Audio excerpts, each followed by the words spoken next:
Estamos de volta com o programa Decisões e Argumentos de hoje, que discute lugar de fala. Hoje com a gente estão a doutora em Estudos Linguísticos e professora do Centro Universitário Internacional Uninter, Maristela dos Reis Sattler Grip, e o sociólogo e reitor da Faculdade Zumbi dos Palmares, professor José Vicente. Professora, qual é a vantagem que a sociedade como um todo tira quando as vozes são mais heterogêneas, quando o poder de falar, de dar o seu relato, de transmitir aquilo que se está sentindo, se democratiza? Álvaro, você agora tocou num ponto que é assim central para os estudos da linguagem. A gente que trabalha com linguagem, com linguística, a gente sabe que uma das características da linguagem é ser heterogênea.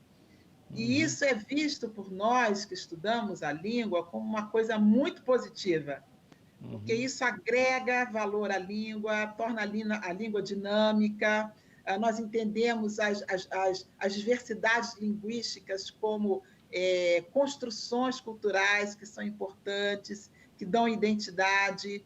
Então, quando a gente pensa nessa questão, né, dessa diversidade, ela só pode trazer coisa boa, só pode trazer coisa positiva, né? Pensando na questão da língua e na questão da nossa própria vida, da vida em sociedade, ela só pode trazer uma coisa boa, né? A diversidade, ela traz uma variedade que representa o próprio ser humano, né? Nós não somos todos iguais. Fazemos escolhas diferentes, temos origens diferenciadas, formações diferentes, mas juntando tudo isso, dá uma coisa muito boa, muito bonita, muito legal, dá essa diversidade que nós temos no nosso país, tão rica, né, e tão admirada por outros povos. Então, a diversidade, no meu ponto de vista, ela é positiva. Ela é positiva linguisticamente, porque a gente tem aí os diferentes falares, e ela é positiva socialmente, culturalmente, porque ela traz valor. Muito legal. Professor, eu queria saber a sua visão à luz da cultura afro-brasileira, do que você tem visto, como ela está em relação ao seu passado, e, enfim, como você vê o seu futuro, se assim, as manifestações da cultura afro-brasileira estão crescendo em importância, em impacto, ou se elas, na verdade, estão nesse momento passando por dificuldades. Como você vê essa questão e a inserção nesse grande domínio do bem comum, que a professora Maristela acho que trouxe muito bem para a gente? A professora Maristela já definiu, né, de uma forma muito clara e muito esclarecedora a indispensabilidade e a positividade que a diversidade constitui em qualquer dimensão da vida social, em qualquer dimensão da vida individual, enquanto, aliás, como uma expressão da própria humanidade em nós mesmos, né? A humanidade, e nem só a humanidade, a transcendentalidade é diversa por natureza. Né? Meteoros, cometas, são cometas, enfim. Então, a diversidade é quase que um traço da nossa característica humana e uma estrutura integradora, né? Não tem como pensar a vida humana, nós, seres humanos, sem essa diversidade em todas as suas dimensões. Agora, o fato é de que, no caso da cultura negra em especial, né, seja pelo que tem sido a sua capacidade de resistir a todo tipo de agressão, né, que se impactou a ela nestes últimos 500 anos, seja a partir das suas manifestações mais simples, não é? Que ainda está praticamente enraizada dentro de cada um dos brasileiros, como uma dimensão dessa humanidade, dessa negritude e dessa força da própria cultura, eu diria para você que nós estamos em alta. Não é? Eu gosto muito da hipótese, eu gosto de samba, gosto da escola de samba, gosto do carnaval. Eu acho extraordinário quando, na batida de um tambor, criança, homem, mulher, preto, branco, vermelho, cor-de-rosa, enfim, quem estiver no alcance daquela batida do bumbo, do tamborim, automaticamente começa a mexer o seu corpo. É verdade. Então, capacidade somática, né, do som, do tambor do negro, ele consegue transcender para toda a dimensão das manifestações humanas. Isso é uma coisa. E segundo, do ponto de vista político, social, nós talvez pudéssemos retratar a força e a resiliência dessa cultura negra com 2 acontecimentos. O primeiro deles é que, como vocês viram, há 30 anos atrás, antes da Constituinte de 88, os brasileiros que se autodeclaravam negros era da ordem de 40%. Né? Passado 30 anos, e sem que houvesse um aumento demográfico expressivo, os brasileiros que se autodeclaram negros hoje são na casa de 56%. Então, veja como é que a autoestima, o orgulho, Sim, o pertencimento... isso é muito importante o que você está dizendo. O reconhecimento de si fez, então, que a filiação se desse no sentido de reconhecer a sua raiz de negritude. E segundo, nós tivemos agora, recentemente, no ano que passou, a elevação das primeiras e últimas mulheres negras como heroínas nacionais.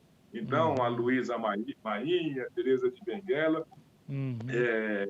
se juntaram a Zumbi dos Palmares e tantos outros para agora serem reconhecidas pelo povo brasileiro como heroínas nacionais.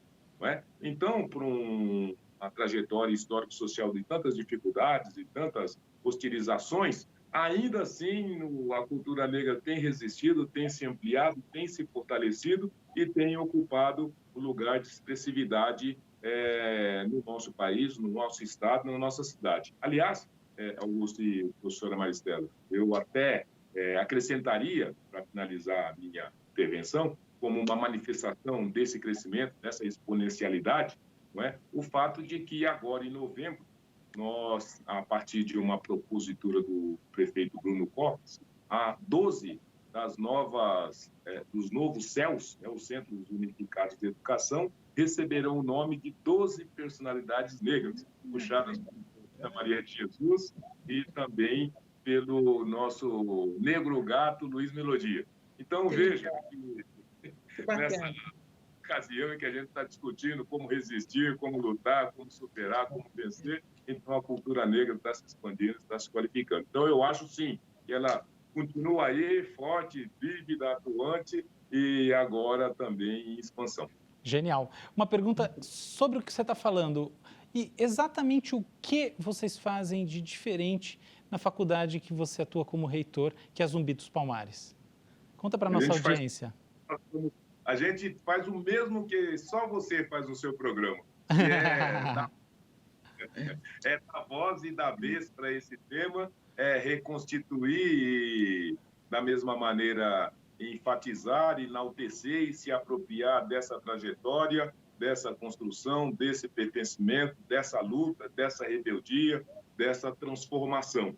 Não é? E, por incrível que pareça, Augusto e a professora Maristela e os amigos que estão nos ouvindo sabem disso, nós somos um país com uma série de dificuldades, uma série de impropriedades, uma série de injustiças no tratamento das trajetórias daqueles que formam o povo brasileiro, e a história que ficou para trás, a história que não foi apagada, que não foi contada e quando não foi apagada, foi a história dos brasileiros negros. Então, é lá nas Zumbi dos Palmares que essa historicidade está disponibilizada, está acessível, está enfatizada e que todos que ali estão, jovens, negros e brancos, podem aprendê-la para que depois aqui, no ambiente social, nos veículos de comunicação, nas escolas, nas empresas, né, nos espaços públicos e privados, eles possam, inclusive, trazer a riqueza desse pertencimento, dessa historicidade, para se juntar às demais riquezas dos demais pertencimentos e, com isso, constituir essa diversidade que a professora Maristela enfatiza como importante, como de uma positividade inquestionável. Você que está em casa, então, tem que se ligar, conhecer a Faculdade Zumbi dos Palmares, seja como estudante, seja como curioso, independentemente da sua raça, do seu interesse acadêmico, vai lá conhecer que é um lugar especial. Professora Maristela, eu li um paper genial que você escreveu sobre linguagem, sobre figuras de linguagem e como as figuras de linguagem, elas são a cristalização de preconceitos. Eu poderia citar vários exemplos aqui. Para mim, o que mais marcou foi o exemplo do criado mudo.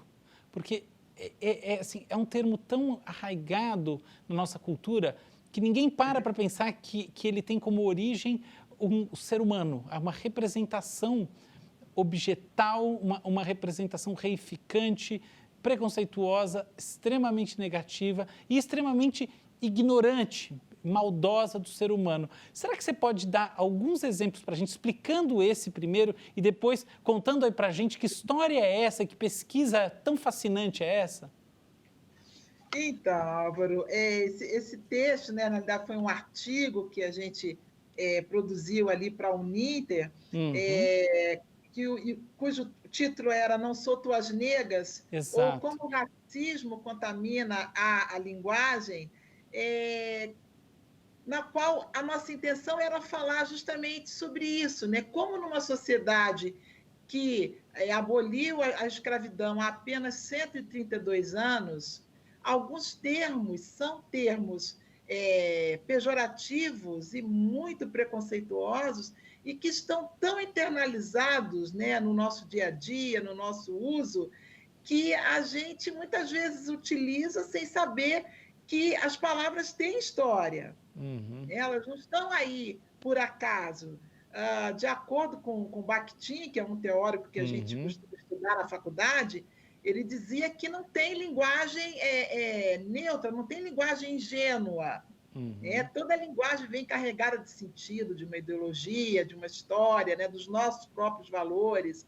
E hoje essa discussão ela parece que é bastante pertinente a gente falar a respeito disso, né, ter essa oportunidade.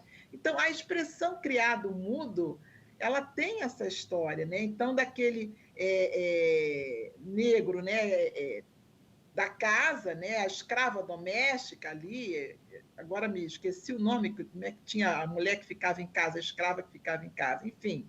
Esse escravo que ficava em casa, esse escravo doméstico, que deveria permanecer mudo, ele não podia interferir ali na rotina daquelas pessoas, né, dos seus senhores, ele estava ali para servi-los e não para interagir de forma alguma. Então, o criado mudo, né, hoje a gente se refere à mesinha de cabeceira, enfim, ela tem essa história. Então, eu acho importante a gente saber um pouco da origem dessas expressões. Uma outra expressão também é a palavra denegrir, tornar negro.